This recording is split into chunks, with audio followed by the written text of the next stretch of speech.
Welcome back to the YouTube channel, to the longer form side of things. I'm making a lot of reels lately, and so it's nice to get back to a little bit of a slower talking kind of video. Not a whole lot of editing. Try to keep it as stream of consciousness as I can. I've got some notes, but other than that, we're going to do as little bit of editing as possible. Kingdoms of Death. This is great. This is book 4, Sun Eater, Christopher Ruocchio. I think he's really kind of in the mode of things by the time we get to this book. I mean, books 2, books 3, really good, really entertaining. Book 1 had a couple of weaknesses, but overall it was entertaining as well. And I think I'm probably putting this in 3rd out of the 4 that I've read so far. I think I'm going Demon in White, Howling Dark, Kingdoms of Death, and then Empire of Silence, if I'm ranking them the first 4. But ranking, who needs to rank? We're just having fun. We're just talking about books. So let's look at some of the things in this. I think in reading it, seeing a little bit of spoilers beforehand, people talked about how this was just kind of like the torture book. It's just pain and suffering, and Hadrian is tortured the entire time. And obviously spoilers before watching this video. If you haven't watched this one, if you haven't read this book or read up to this point, you probably shouldn't watch. But I was going into it expecting that's just all we're going to get. He's going to be suffering. It's got a C. Elson on the cover. It's menacing. It's telling you kind of, hey, this is the route we're going. So getting into it, I did feel like it was a lot of that. It was a lot of just pain and torment for Hadrian and crew. And then finishing the book and actually writing down some notes and some things that I wanted to touch on in this video, I was realizing that there's actually a lot of plot bits and things that are pretty important, or seemingly important, I should say, that I kind of brushed aside in just my overwhelming feeling of like, oh, this was the torture suffering book. And it really, touching on that side of things, the torment side of things, I think it could have been far, far worse than it was. The idea of what happened, very, very bad. What is actually described, not as bad as it really could have been. And that was nice, because there was a couple times when I thought, oh, he's going to say this next paragraph, this next couple sentences, he's going to describe in detail whatever gruesome thing is happening. And he doesn't. He kind of lets it go. And so that was actually nice to see, because I think we don't need to see all of it all the time. And I think that for 2 reasons. One, if you're trying to convey brutality, sometimes it's better to let the reader make up in their own mind what is happening. Our imaginations are pretty powerful things, and so we can see in our mind things possibly worse than what is out there. We're afraid of the dark because of what might be in the dark. As soon as the lights are on, you see, oh, it's actually not that scary, right? Sometimes it is really scary, obviously, but a lot of times it's just we're afraid of what we don't know. And so if we don't know what is actually happening or what torment is actually going on, we can conjure something worse than what actually might be. And so I think there's an element there where if you're trying to elicit some sort of horrible imagery, there's kind of a nice trick to not show the imagery and let the reader do their own work, do their imagination. The other side of that, I think, is to spare those who don't have that active of an imagination.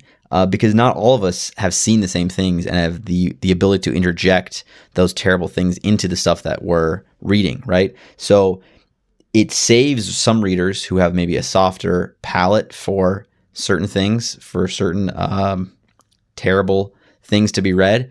And so it gives them a chance to, in their inputting information and imagination, they're not putting in what actually is bad. And that's kind of piggybacking on my first point, but I think it's twofold. If you really want to show something bad, you can kind of relinquish that responsibility to the reader, and then if you want to kind of tame it down a little bit, you're doing that in the same breath. So I think it's valid for both those reasons. It is a large chunk of the book that he is just being punished and tormented and tortured, and they don't treat him well. He's like a starved, dying prisoner for like 7 years or something. It's pretty bad. He eats raw fish. He's like drinking possibly sewer water. We don't really know. And that happens twice. He's captured he's attacked by fake liberalists, sort of a and this is I'm maybe throwing things around here as I'm dissecting this in my brain as I'm talking about it. But they go to the Commonwealth, and they're on that big like Commonwealth capital planet, if you will. And they're all very gray. It's all very 1984. Only say certain words. There's no uniqueness. There's no individuality. It's just one like people. The people. We're just a group. Everything that I say is what everything that everybody else is saying. It's obviously not a good way to live life. We are individuals, and there is some value and individuality in being unique and seeing the various components that make up society. But there's like a group of, freedom fighters or, anarchists, whatever you want to call them. You can fill in whatever word it is. And they attack the convoy, and Hadrian is supposed to be killed in that attack. It's revealed that they're just part of the people's movement. They're part of the government. There's no anarchists. It's all shut down. There's like anybody who is opposing are in hiding. And so he's in the sewers there, and he's rescued, but he's like dying, and then he has to escape to get back, and then he's captured again, and then it's like, oh, he's actually captured by the Cielcen this time, and they take him on his world ship, and that's like the real doom and gloom. So there's kind of like this trick play that Ruocchio does where he thinks, oh, this is a story now. It's this attack is coming in. We're putting you in this really bad situation, but we're going to figure out a way through it. And most of the book's going to be with this Commonwealth people. How did the Cielcen fit into this? Oh, they're going to escape. They're going to make it. No, they're not. They're not going to escape. Or the rest of them are, but Hadrian's not. And so he still suffers and goes to the Cielcens. And that's really where the majority of the book is. Like I mentioned earlier. I think talking already about like the torturing parts of the book, the brutality. I think there is value in suffering, and I think that's probably something that Ruocchio is trying to portray, that we as regular human people who don't deal with like cosmic eldritch, God-like entities on our day-to-day basis, we still deal with suffering and troubles and trials, and a lot of those things can improve how we survive the next one. It's all hard. None of it's easy, and even if, like I said, small everyday things, dropping your coffee cup and it breaks on the floor. It's like, oh, that's some level of suffering, some degree of suffering. And there's a vast array of, there's a lot more suffering that can be had by people than just breaking your coffee cup. I'm being very glib in saying that. But my point is that these things are a part of life. And so if you are going to be in life, you have to accept them to some degree and learn how to overcome them. And so I think Ruocchio is putting Hadrian in the worst situation possible, being paraded around, being tortured, being tormented, having his fingers bitten off, just, seeing his own people, his own soldiers being killed and like literally eaten. It's pretty brutal. It's pretty bad. It's just abject depravity, demoralization, and really no hope, right? It's just a completely hopeless state. And I think what's going to happen in future books, and obviously if you've read them, you know what happens, and you can correct me once I get there, but I think it's setting him up for an overcoming, like, getting down to the bottom of the bottom and then rising up again. That's, kind of that hero's arc kind of story. You have maybe a victory or a false victory, then a big drop, a big fall, and then we go back again to the real victory, learning something through all of that. So I think that's what Ruocchio is going for. This is kind of the centerpiece book. And I know that this book is actually 2 books, or it's the first half of one book. Ruocchio initially wrote books 4 and 5, Kingdoms of Death, Ashes of Man, as one book, and they split it up for size reasons, for publication reasons. These are both 500-page books. I have the other one right here. I'm glancing over at it on my desk. 2 500-page books. So we're talking a lot. We're talking a lot of words here, a lot of pages, a lot of stuff goes on. I think it was pretty seamless. I think it was pretty good. I've started book 5 now, and I'm, 50 pages in or something. And so I'm kind of past where it like blends the 2 books together. And I think really the only thing that you would notice is that there's not a big time jump between 4 and 5, where there have been time jumps between the other books. That's really the only thing. Otherwise, I think it totally works as a splitting of the 2 books. So I think that's totally fine and totally fair. But I think on getting back to the suffering issue, it's, in fiction, we have to see failings and we have to see suffering to have that rise, to make that victory more sweet. And then it's just up to the writer to determine how much and to what degree that suffering is. So I think it's part of it, and it's something that we'll see him looking back on as I go through the rest of the books. Again, if you've read book 7, you know what goes on, you know what happens. And maybe I'm right, maybe I'm wrong. But the other thing, I want to touch on 2 other things before we close out this video. I've already rambled on for a good while, but that's kind of the fun of these longer form, just talking videos. Killing characters. Ruocchio kills every single character that is a part of Hadrian's like main band outside of Valka. She's the only one who lives. Captain Corvo, she dies in a pretty good way. Her death is pretty like, they're all good. I mean, they're all good deaths as far as sacrifice, as far as giving up their life for somebody else. The entire Red Company, like 90,000, literally 90,000 soldiers are destroyed, and they can't be saved. There's not space to escape them, to get them to escape from the planet. Polino is killed. Krim is killed. Ilex is killed. Ilara is killed. They're all killed, and some of them like pretty kind of sad, quick ways. It's just how war is, how conflict is. Others of them die in sacrificial ways. Hey, listen, the person I love just died like 5 pages ago. I'm gonna take this one for the team. You guys go ahead. There's nothing to live for anyways. And so you have that going on. They spend 28 years traveling back to Colchis, which is the planet that has the Athenaeum, which is the giant library of the scholiasts. And the thought was the only person we know who's still alive is Saran. And so we're going to go back and we're going to see her grave, because Hadrian is just, all of his friends are dead. I want to at least see one grave of my friends. He gets there. Turns out she is dead, but then Tor Gibson, his former scholiast mentor, like substitute father, if you will, was in fugue. They had him in a creche the whole time. And so that was kind of a cool reveal. And then we have their interaction, and we get a little bit of kind of, that closure there, because then Gibson dies at the end, but they all die. So that's kind of the big thing. Like, all these characters are dying.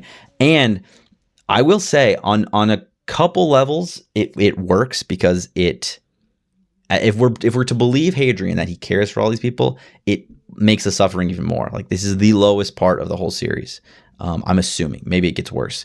And Volca will probably die, because that's the worst thing. So it's like killing everybody else in one group to allow for Volca's death to happen in a separate section that will then be more sad. I don't really know.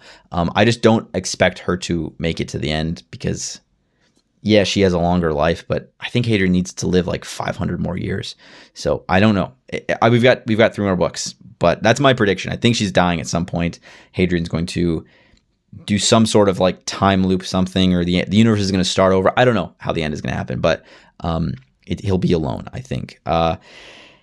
Anyway, so I think that's to say that I think killing all these other characters here makes sense to give Valka's death space apart from them. And if we believe that Hadrian loves the rest of these characters, his entire crew, then their deaths are all really sad and painful. So I think on that level it works. I was never the biggest fan of all of his crew. I was maybe like getting close to thinking that they're all valuable and important side characters in this book, and then they die, which is fine. So that's one of the complaints I've seen with the Sun Eater books, is that there's just the cast of characters is not as vibrant, it's not as attractive and as compelling as other books that have all these side characters that we just love and we'd like to see spin-offs of, that whole thing. We just don't have that with Sun Eater. And I tend to agree for the most part. I think there's some that are pretty interesting, but I think some of these other ones, like the ones that died here, it's kind of okay. So it's like we're kind of wiping the slate clean. It just works for a couple different reasons. So it's like sad because I want to have some sort of like empathy with Hadrian, but then I also, for my own sake, it doesn't bother me too much, because we don't really need them. And that maybe is just wildly unpopular and unfair, but that's the way I've felt. And I think that's just, it's just the way that I'm projecting myself into the future where he's not going to have these people anyways.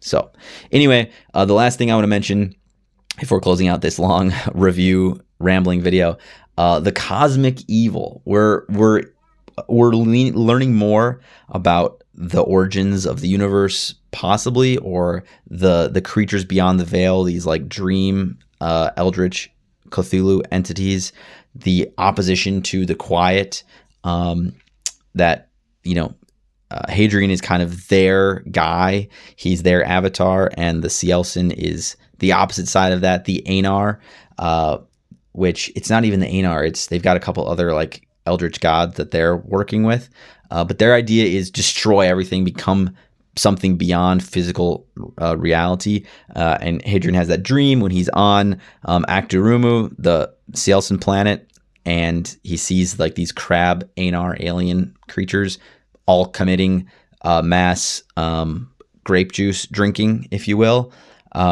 Kool-Aid drinking, and that is their goal was to destroy everything and subject the entire universe, and they couldn't. And so then the only solution was seppuku, ending their line.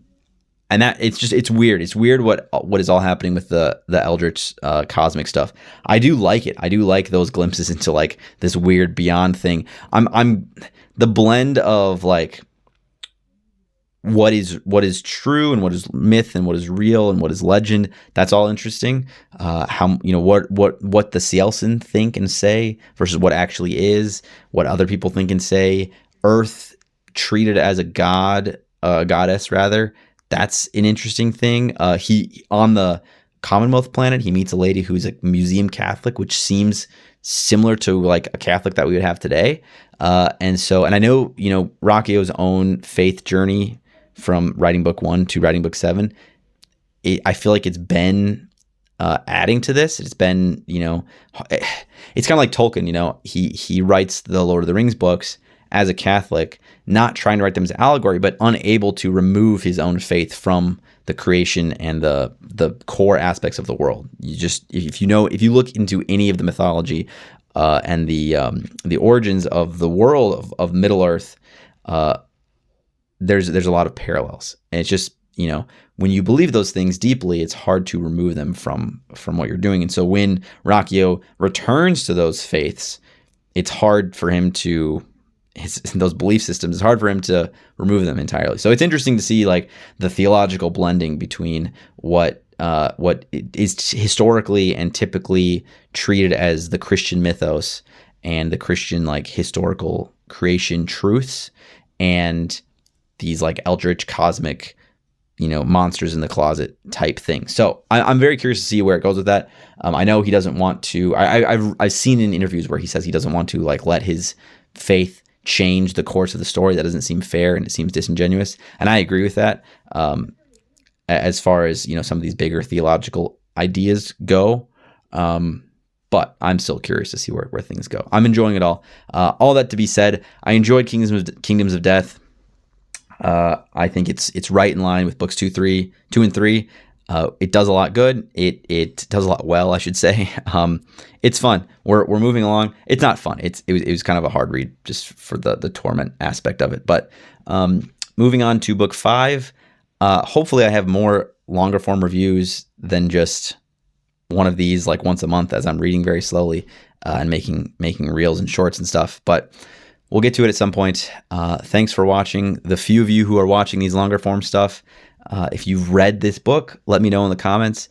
And if you think this series is one of the greatest science fiction series of the last, I don't know, 100 years, do you think this will stand the test of time? Because I'm feeling like it will. It has just a lot of weight to it. I feel like it will be talked about in decades. So all that said, let me know what your thoughts are. Thanks for watching, and we will see you again whenever I make another one of these.